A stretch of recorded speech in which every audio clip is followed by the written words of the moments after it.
Welcome to the Clean Library Podcast, where content meets conscience.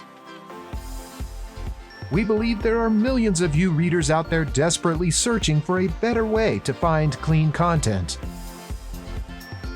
Each episode, we will introduce you to a new author of clean books, giving you, your family, and your friends clean options.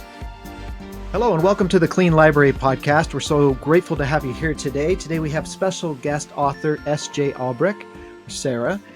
Sarah writes young adult science fiction and fantasy and has a bachelor's degree in English from Brigham Young University, where she had the opportunity to take Brandon Sanderson's highly selective writing critique class.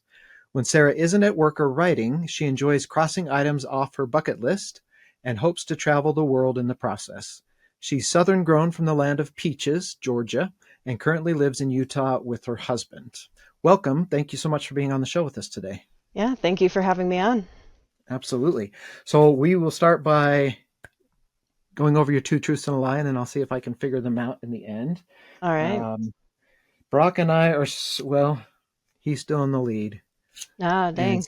Since he's not here today, I have a chance to catch up. I can't fall behind any further, but I could possibly catch up with him. So Well, we'll then see let's hope you guess it. All right. Number one, my house got hit by a tornado right before my wedding. Number two, I am a triplet. And number three, my husband claims that I turned into Gollum when he proposed. Okay. All right. We'll see if our conversation leads in any of those directions.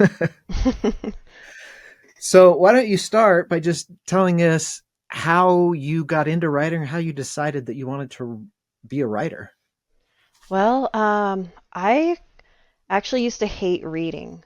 Like completely hated it. Didn't want anything to do with books or anything literature-wise.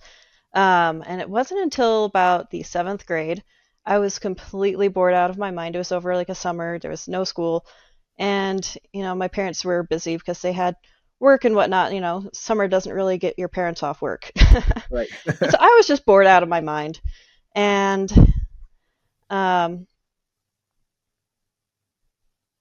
I ended up going to the library. I picked up a book, just pure boredom, and realized that, hey, this stuff isn't so bad.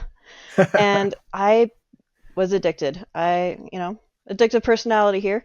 And I read every book I could get my hands on after that. And maybe a little late to the game, but after reading as much as I could get my hands on, I was like, hey, maybe I should try my hand out at writing. And my first attempts were really, really terrible. Yeah. The very first time I got a beta reader was actually decent. The second beta reader I ever got on like a manuscript, she tore me to shreds. It was brutal. Yeah.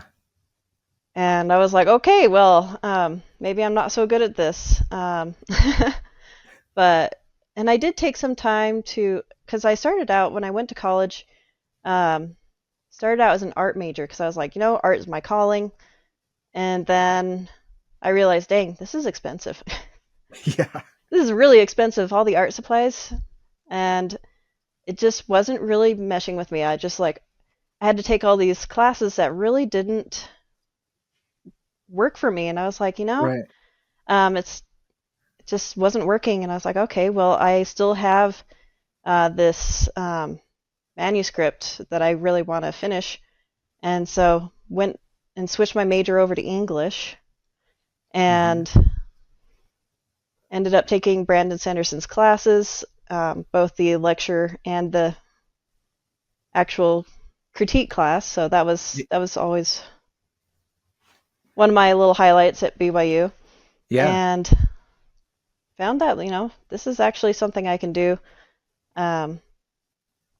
Finished my manuscript and really took a long time to learn. So it was a long process learning how to actually get to a point where I felt comfortable with my writing ability. Right. So that original manuscript was written before you even went to college? It was a first attempt at it was written in high school. Okay. And I completely lost that draft. It's, when they say back up your documents and your there's a draft. reason. Yeah, there's a reason you should back up your documents. I ended up losing that entire first draft. It was gone, Oh, and I didn't try writing it again until I was in college. Like okay. I dabbled and I wrote a few scenes here and there, but I didn't really take it seriously until I was Hmm. in college. I was like, I'm gonna get this done. So it's always been, I'm sure the story has changed and matured Hmm. over time, but it's always been that same concept that you've been working on. Yeah, the same concept, and the original idea for the story came from just an image that I had in my head of a girl looking into the lake, and instead of seeing her reflection, she sees a whole nother world. And I was like, what could I do with that? Yeah. That's cool. It's always interesting to me on how the ideas come. I mean, for me, at least on a few of the books, it's more started with a feeling. I Hmm. wanted to portray this feeling and how do I create characters that push this feeling. Um, and then another one for me was just kind of like that. I just had a scene in mind with no storyline, nothing but this one scene, and built everything off of that. So that's always fascinating to me how that starts. Um, and I think you're the first person who's ever said I hated to read. The answer is always, "Oh, I always loved reading growing up," and so that's original. We haven't heard that Yeah. one yet. That's I always good. associated reading with like homework assignments and stuff as a kid. Right? Like it was Yeah. always a homework assignment. You have to read this, you have to read that. And I absolutely hated it because it took away my freedom, in a sense, I guess you could say, because I was like, I didn't feel like I had a choice. And when I Hmm. finally picked up a book of my own will, and it was something I chose to do, I found out, like, oh, this isn't actually so terrible. Yeah, and I think I mean, as a parent, um, it's a constant struggle. You got to read. You got to read. You're gonna love it. I promise you'll love it. And it's always like pushing. And I have kids that had kind of the same thing where they didn't like it, they didn't want to, and then same exact story. They read something they wanted or liked, and suddenly that was all it took. And I don't know how we solve that. Like, if because you've got to teach kids to read, so you've got to you can't have a whole classroom of kids with reading all different books at once. So how do you teach kids to love reading while teaching them to read while giving them the freedom to choose what they want to read? I don't know. That's a hard question to answer. It is, and I still don't know the answer because for me it was I just ended up just bored out of my mind and was like, okay, well, I got to do something because I can't just sit here. Yeah. And and then once you discover it, there's just so much. Hmm. And so your book, what genre is it? It's young adult sci-fi. Okay. So is that what you gravitated towards when you first started reading? I actually gravitated more towards fantasy. And Okay. so when I write sci-fi, it tends to have more of a fantasy feel because I tend to read more fantasy. And so, but at the same time, when I was writing this book, I was like, okay, well, I'm going to make it a fantasy. And then the characters in the book were like, no, this is not a fantasy. It might read like a fantasy, but it's not a fantasy. Yeah. Yeah, that's funny. Well, I mean, the characters ultimately are the ones in charge of the story, no matter Hmm. what we as authors think. It's always the characters. So I'm fascinated to hear your take on Brandon Sanderson's class. I mean, Hmm. he's such a master, but also just as an independent author, he is kind of the example or the epitome Hmm. of you can succeed as an independent author. So, what was that like? How was that experience for you? Oh, it was really cool. I didn't really expect that I would be able to get into that critique class because he only takes 15 students every year. Right. And my first attempt, I actually didn't get in. Um, but the second attempt, I pulled out a different manuscript and tried with that one, and I got in with that, and I was like, cool. It was actually part of the series that my book will be part of. So Okay. the first book will be coming out in December, and it'll be a trilogy with a side novel, and it was actually the side novel that got Brandon's interest. So I guess it's Oh, a good one. interesting.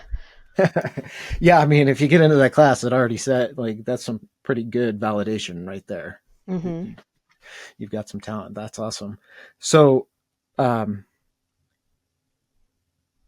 as part of just that class, you is it just you work on that work all semester, and he helps you work through it, or what is it? Yeah, it's kind of like you're basically he divides everyone up. So you've got a class of 15 people, and he, at least when I was there, divided everyone up into groups of five. Okay. And so you were part of a writing group, and you would um, turn in a certain number of words every week, basically a chapter Yeah. every week, and you'd critique it together. And he would go through, and he'd also read the submissions as well. So it's like he was part of your writing group, which is Wow. really cool. Yeah. And so it was basically the structure of that critique class was a writing group structure. And then at the end of the semester, we had to send in 50,000 words, or was it 35,000? I don't remember. It's been a while. Yeah. So, But it was legit. Like you're writing yeah, a novel. yeah. That's cool. And then did that class help in any way on the publishing aspect, or did it just focus solely on the writing? So the class, so a lot of the teaching happened in the lecture class. He Okay. did give us tips and tricks in the actual critique class, and that was more catered towards our specific writing. So he would give us tips and say, like, okay, this part of your manuscript is really working for me. This part of your manuscript needs some work or whatever. And he'd like point out different characters and the plot and everything. That was really cool because you got to have him actually critique your work. But Yeah. then more of the teaching aspect, like the broader sense of teaching, happened in the lecture classes. And so we were expected to go to both the lecture and the actual critique class if we were in Uh-huh. that critique class. Gotcha.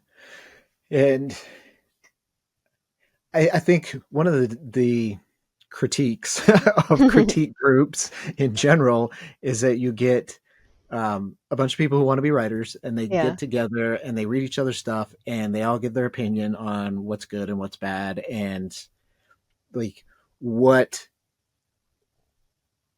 bona fides does that person have to tell you what's good or not, because you're Yeah. all in the same boat. But I feel like when you're in a critique group with someone like Brandon Sanderson, who's very Hmm. successful, suddenly that critique mean like it carries more weight. Yeah, a whole lot more weight. And it was kind of refreshing because you had an actual professional looking at your work and telling you what was working and what wasn't. Whereas, when you're just a regular critique group, you're kind of all at the same level. Some Yeah. maybe a little higher, some maybe a little lower, but in general, you're kind of around the same experience level when you're in a critique group. And when it Right. comes to that, like you're all kind of floundering, you're kind of all trying to guess, like, oh, well, this works, I don't know why. And this Right. doesn't work, and I don't know why. And here's Brandon, he's like, oh, yeah, this, and this specifically is working, and this is why. And and you're like, oh, okay. And he's like, normally I wouldn't tell someone to give a critique like this because normally the person giving you the critique is always wrong. Right. Usually when they tell you how something made them feel, they're usually right, but if they try to correct something, they're usually wrong. That's an excellent point right there, because with like everyone has a different interpretation or different experiences, but the thing that makes books popular, the things that make them likable and good, are just the feelings. Is it enjoyable? Is it not? You can Hmm. Some of the most popular books out there you could rip apart technically very easily, but it's and and I won't name series, but there have been very popular series that made millions and were made into movies and such, and the books themselves are not well written, but Hmm. they are enjoyable because they evoke a feeling. People are willing to look past kind of some of the pitfalls or the errors in them because of the story. So that's really good advice. Um, so your book, you said it's coming out here at the end of the year. Is that what you said? Yeah, in December, hopefully. I mean, it depends on the printer lead times when I actually get it to the printer. Yeah. So are you going with the traditional publisher then? No, I'm actually going to be publishing this myself. Okay, cool. I originally was like really determined and really stubborn about like, oh no, I want to go traditional because that's what everyone says is the best. And then when I really looked into it and I actually did my research on that, I was like, I actually kind of don't like that. I was like, it takes away so much of your freedoms. And I guess Yeah. I am very stubborn and very and I like things to go my way. And when I was looking at what the publishers would do and how they take a certain percentage and how, which is understandable, but I feel like a lot of your authors are kind of taken advantage of. And I was Yeah. like, I don't like that. Um, and I'm not saying that publishers take advantage of their authors, but at the same time, they usually focus on their big sellers. And if you're not a big seller, then they're not going to give you the time of day, really. Right. Um, I mean, and maybe they will. Maybe they're a really good publisher, but not all of them will give you that time of day if you don't give them the big bucks. And And that's a catch 22 because how are you ever going to give them the big bucks if they don't push your work? Like, yeah, and I was like, you know that- what? I'd rather, and also because they also expect you to do a lot of your own social media marketing type stuff. yeah. And I was like, if I'm going to be expected to do a lot of the work here, then why not just do the rest myself? Because I can do all the rest of that work. Yes, it's a lot of work. It is a heck of Yes. a lot of work. Yeah. But I would rather do that work and gain a better return and take all the risk than have someone else control what I can do. Yeah. And can you imagine, since you were an art student, can you imagine an artist saying, submitting their artwork to a gallery and the gallery then changing it and telling them what to do with it before they could sell it? Yeah, it just doesn't set right with me. Yeah. And so I was just like, I understand that they have good intentions. They know how to sell stuff. But at the same time, I'm looking at some of these works and I'm like, that art is total crap. Why would you put that on my book? Because Right. I was a former art major, and so I kind of like, even though I didn't get to a point where I was super good at any particular art field, I was able to recognize real art when I saw it, and I was Right. looking at that and I was like, um, I have much higher standards. So did you do your own cover? No, I did not. I actually, because I don't trust myself to give myself a good cover, Okay. because I That's don't fair. feel like I'm quite as experienced to do that, to do it, to give it justice, really. And so I hired a lady from France, actually, and her company is Mary Book Round, and I saw some of her covers on. I was just going through a bunch of covers on Amazon, looking up different artists and seeing who did which book. And I saw Hmm. that she did some pretty decent covers, and I was like, hey, I mean, why not reach out to her? That's cool. That's a good way to do it. Look for the things that you like, and you do your research too on Amazon to see how well they're doing as Hmm. well. That's a good idea. So, um, since it's the Clean Library podcast, as as you were writing the story, um, was there any? Did you feel any pressure, outside pressure, internal pressure to add content that you may consider unclean in order for it to be more marketable or more popular? At first, I kind of felt like that's what people would expect, but then Okay. after kind of, but as I was writing, I was like, no, I wouldn't feel comfortable writing it, and so I just plain didn't put it in. I was like, and also I do write for a teenage audience, and Right. so I think part of that gives me kind of the freedom to keep things a little cleaner. Hmm. And also in my mind, every time I write, I'm like, would I feel comfortable with my mom reading this? She is very And sensitive. Um, yeah, Yeah, funny story with that. So growing up, every single time I would be watching a movie, whether it was with my siblings or alone or whatever, we'd be watching a movie, and my mom doesn't really like TV. She doesn't really like, she calls it a waste of time. Hmm. But she would walk into the room, and she would always walk in on the one swear word or the one Every bad time. scene in the entire movie. Like it would be rated PG and have one swear word, and she'd walk in on it. She'd be like, "What are you Uh-huh. watching?" And you're like, "How?" That's mom radar. It happens every time. Yeah, I think my mom had that same power. But I've heard a lot of people have said that. Like, I want my mom or my grandma or my kids to be able to read it. And it's funny because I've seen comments on that negatively towards it. And I don't that I just don't understand that. Why would you want to create art that your family couldn't enjoy? Yeah. Um, and it's like the, it, it was just a dumb comment on one of our posts on, I think it was Mhm. on TikTok or something, but like I thought about it for a long time. Mhm. Why is, and he was saying you're a sellout and all this stuff. Why is that? Why is it so bad that you would want the person who raised you, the person who taught you the values that you have, Mhm. to be proud of your work? Like, where do you have to be in order to not care about that? You know? Yeah, and I've seen some of the other side of the argument because a lot of them are like, you shouldn't limit yourself because of what other people think you should do and everything.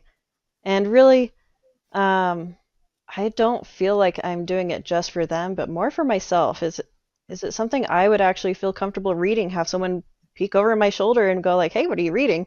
Yeah, And I don't want to have to be feel like I have to close that book to hide it from their eyes. I don't want to have to do that. yeah. I was in. This is like back in high school for years ago. I was just looking through one of those. I was in a class at school, and I don't even know where I got it, but it was a book, a coffee table book of Marilyn Monroe, and I was just Hmm. browsing through it, bored and everything, and I turned the page, and it was one of those pictures of Marilyn Monroe, and my teacher walked behind me, like right then, and like it was humiliating, and he probably, and looking back, he probably didn't even, he probably just chuckled, like, oh yeah, teenage boy, but He like, probably teased you. yeah, and totally, I did not. I mean, I can feel my cheeks burning still today. Um, but there's a reason we have that instinct in us. Like, that's not there for nothing. Um, Hmm. and I think that's important. We can guide our decision making internally, but there's external pressures too that are important to help us make choices throughout our life. Hmm. I don't know. So one of the things kind of the questions we get when we invite people to come on the show is, well, what do you mean by clean? I would need you to define it, to know whether or not my book fits. And our response is always, well, that's the point. We're not defining it because it's so difficult to define. Hmm. So I like to ask, how do you define clean? Um, that is a tough question, and I had to think about this when I was because I was listening to some of the other podcasts, and I was like, how would you define it? And that is a very hard set thing to define because you look at some of these, you look at the movies and stuff, and they all have a rating, and then they Mm-hmm. tell you what's in it, and based off and what they use to categorize that rating. And books don't always have that. There are some websites out there that I've seen where they give it kind of like a movie type rating, Yeah. but for the most part, books don't really get a rating. And so you open that book with no idea what you're getting. Um, and I guess I've always kind of gone with more of a movie type rating. I'm like, okay, is Mm-hmm. it clean enough to be PG or PG-13? Yeah. Is it something that, regular teenager could watch, or is this something that would have to be rated R and have to be only for adults or. Right. Right. And I mean, we're used to that, the movie Hmm. ratings, because that's the most frequent, like the most prolific rating system that we have. Hmm. Um, but those have changed so Yeah. much over the years as society changes. They're not consistent. So, you know, a PG movie from the 80s is very, very different from a PG movie today. Oh, yes. And then there's the, I think one of the problems I have with it is the age, like Hmm. the presumption that the rater can tell me what's appropriate for my kids or what's Yeah. appropriate at a certain age. And we've talked to a lot of authors who would only watch G or PG movies because that's appropriate for them, but yet the Hmm. rating system tells them they're old enough to watch our movies. Yeah. So yeah, it's just it does, the comparison or the crossover Hmm. doesn't work very well for books, I don't think. But there's nothing, you're like you said, Yeah. there's just not a good system out there. And even those websites that have some reviews, they're almost all crowdsourced. They're Hmm. personal opinions, and the review of content is mixed in with the review of did you like the book or not. And Yeah. so it's really And hard when I just want to know what kind of words are in it, what kind of scene, like what kind of violence is yeah. in it, what kind of, I don't know. Yeah, and that's a tough one because even when you like if you create a rating system with the movie rating systems, you can get a PG-13 movie that is technically PG-13, but is probably far worse than a lot of your rated Rs. Yeah. But and it's really kind of they kind of push that boundary. They're like, okay, how much can we put in here before it hits an R rating? And so it's like whenever you put a kind of rating on something, someone's always going to try to push that boundary. Yeah. And and in Hollywood especially, it's a money game, right? Hmm. You're gonna PG-13s tend to make this much, and R-rated movies tend to make it. So if we need to keep it PG-13, but we want to appeal to it, and there's just Hmm. I just want to know what's in it. That's all. Yeah. I just You're want to like, make a hey, decision. just I don't tell care me how much without money you spoiling it. make. Right. You just tell me the content and let me make the decision of whether I want to see it or not. I don't need you to tell me like whether it's appropriate for me or not. Just tell me what's in it. I'm a big boy. I can decide if it's appropriate for me or not. Yeah, and I guess that's why it's always a good thing to have, and people have different opinions on this, whether they have the content warnings or not. Yeah. And sometimes those content warnings can be a spoiler to some people, and so it's really how do you add a content warning without spoiling the book? Yeah, it's tough. I've done one in one book. The book has domestic violence in it, and Hmm. so I decided on that one to do. But it was difficult to write Hmm. in a way that, yeah, like you said, I'm not giving anything away, but I'm letting people know that this is there, so that if you don't want to, it's written in a way that I consider clean. It's not graphic Hmm. or gratuitous, but it's there, and that can be tough for people. Yeah. So And yeah, you also that's want to be able to express some form of reality, and reality is not pretty, and reality is Mhm. definitely not rated G or PG or even PG-13. Like reality is kind of rough. Yeah, kind of. For sure. And how do you do that in such a way that you can evoke those same reactions and feelings of reality, Hmm. but not in a graphic or gratuitous way? Hmm. I think is the challenge. So, what is your opinion on kind of the marketplace? Are clean books at a disadvantage in the marketplace? An advantage? Does it matter? What do you Um, think? in my opinion, it shouldn't matter, but lately I've seen a lot of the romantasy fad go really towards your more explicit type scenes. And so whenever I try to find a book that has, that's following that current trend, I'm like, okay, here's a cool looking romantasy book, and then you find it's got all these sexual scenes in there, and you're sitting there. I would have, where's the plot? I mean, some of them have a really good plot, but then you're like, okay, well, I really didn't need that scene in there. Mm-hmm. Or they could have, not focused so much on it. And some people would disagree on me. Some people are like, no, that's what makes the book so great. And I'm like, does it have to? Like, does it? Is it? I, yeah, I don't dive into romantasy very often, but I decided to read Fourth Wing, hmm and I was like, it says it's a YA, so it should be fine. And Did they it actually was market that as YA? in some places, yeah. I went back later and started looking into it more, and it was kind of deceptive marketing, is what it was, Yeah. because I've that was not, yeah. And you could have taken out 50 pages and not even missed them story hmm wise.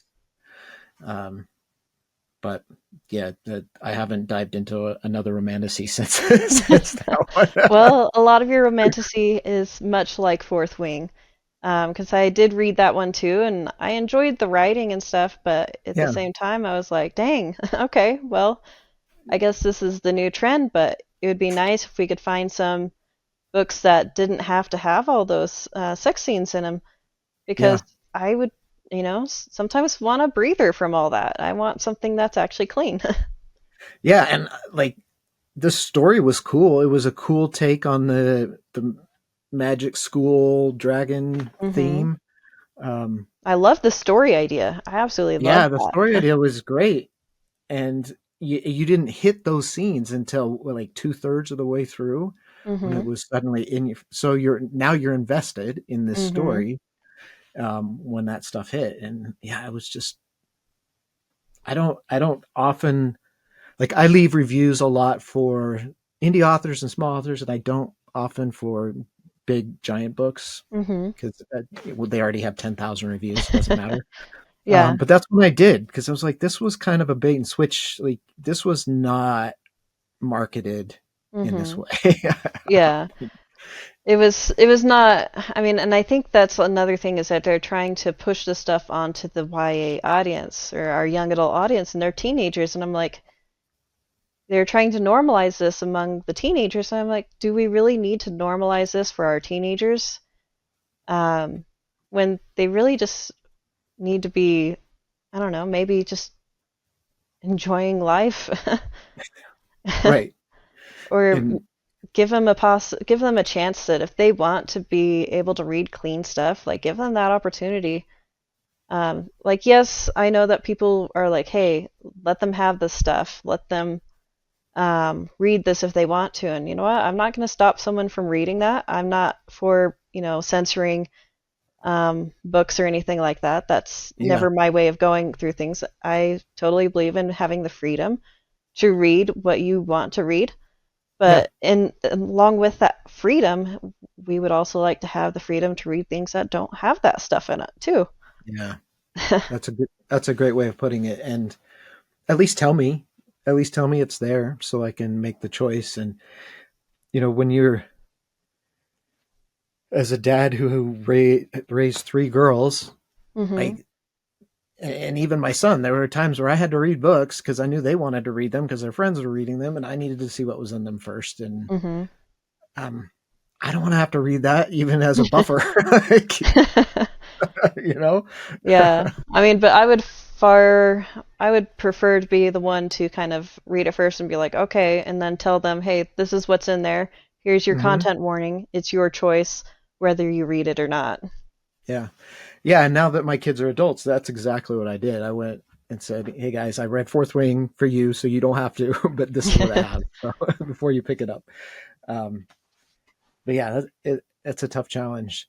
Um, so, uh, publishing your book independently, hmm did you? I saw that you had a Kickstarter on your.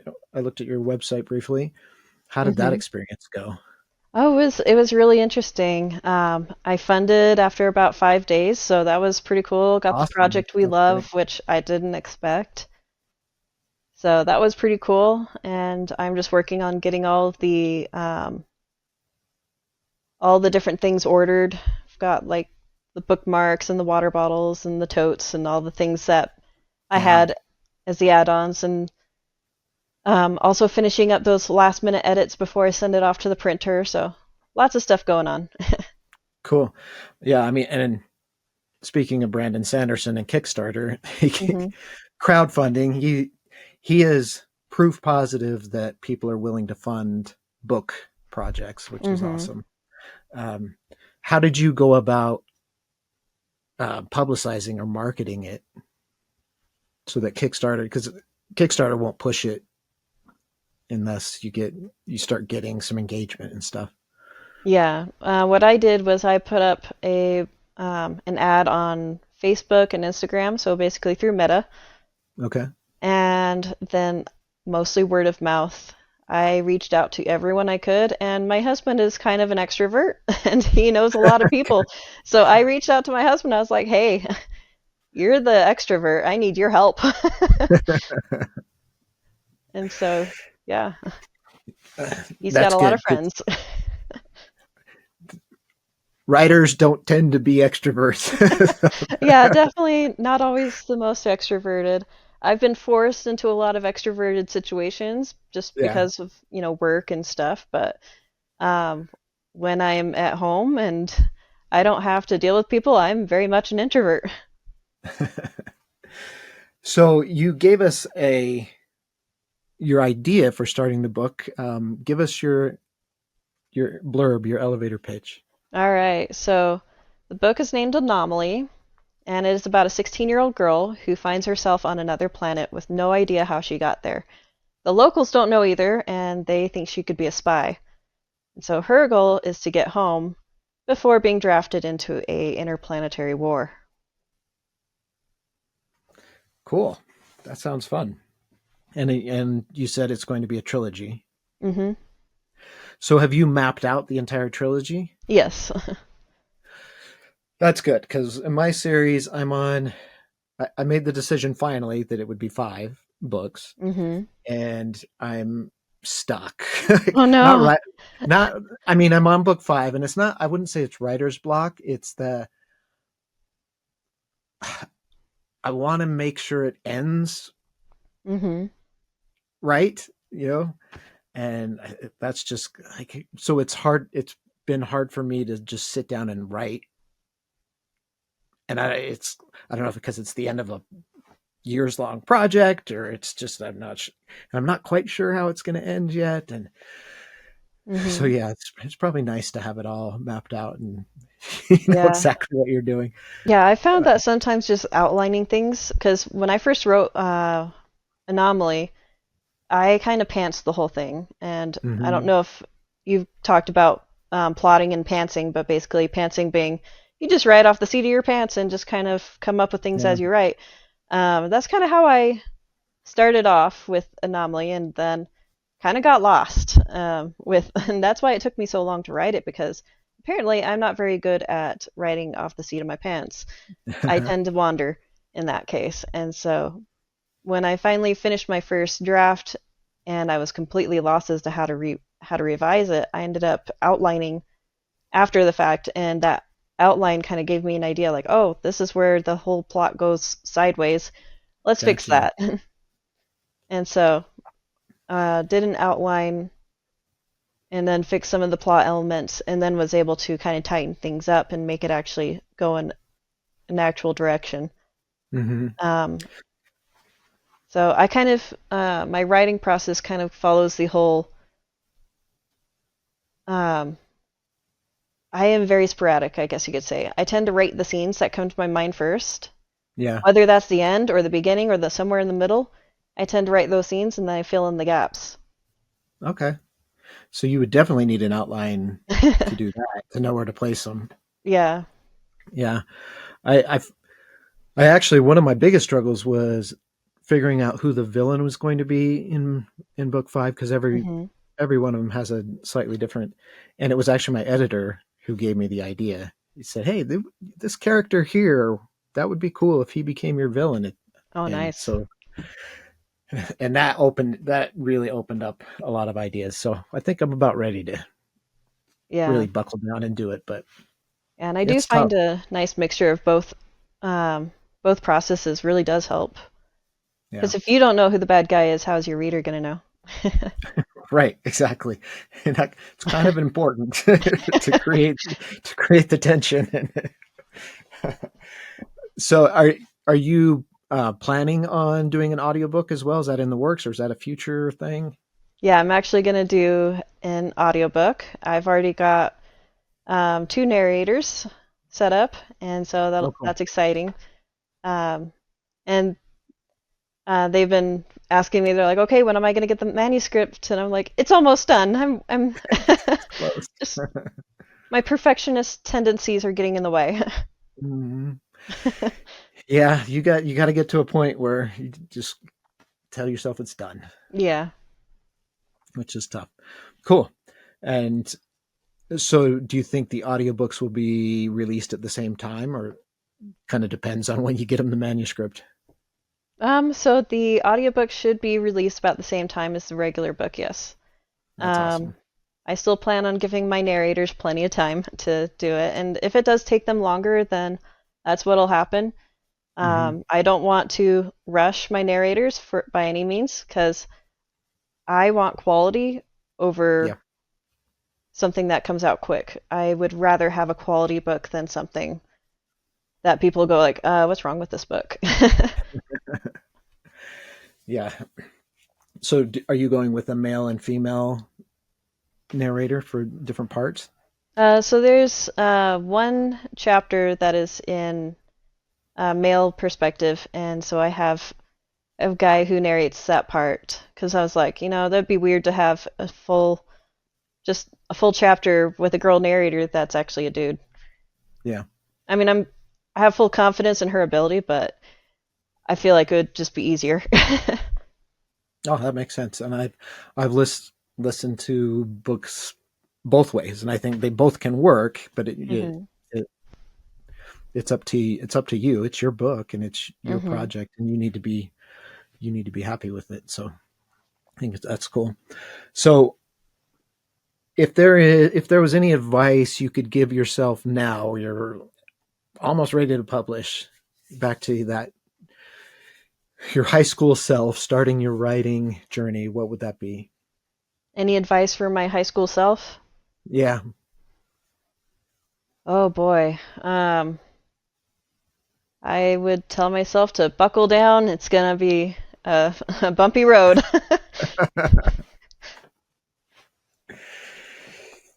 Very true. Very true. All right. So where can people do you have a newsletter or anything that will let people know when your book is released, or how can people keep tabs so they don't forget?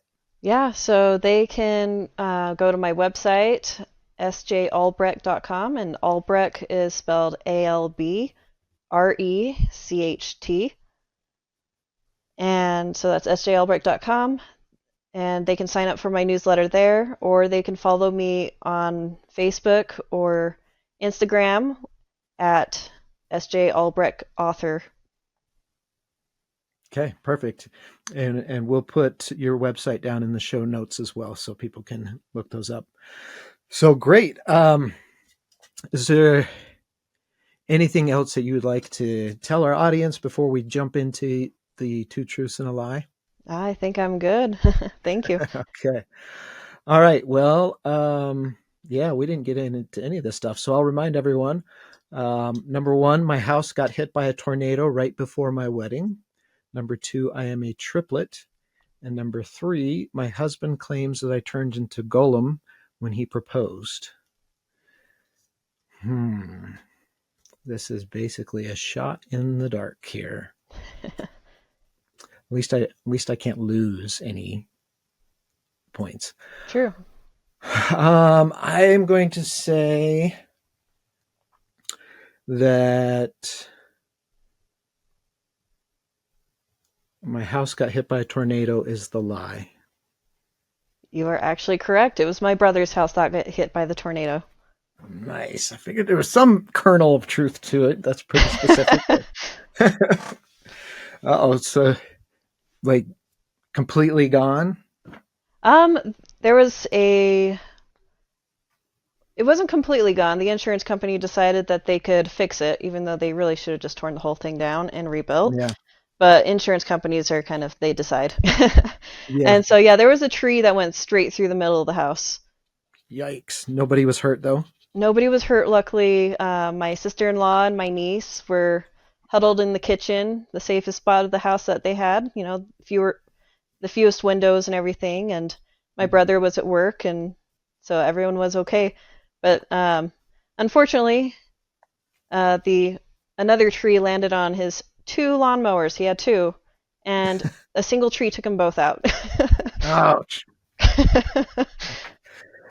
And right before he was traveling to go to your wedding. Yep, and so he missed the wedding. And so my parents, or was it my sister, they had him FaceTime.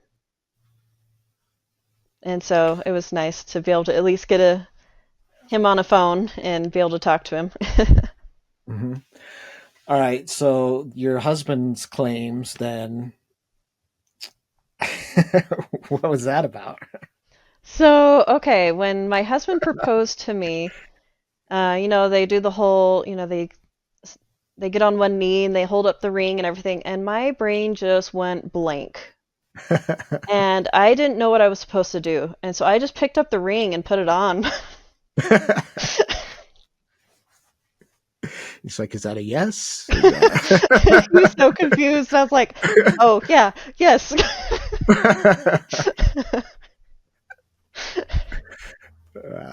That's all right. Now you have a good story about it. Yep. All right. Well, thank you so much for being on the show today. It's been a lot of fun.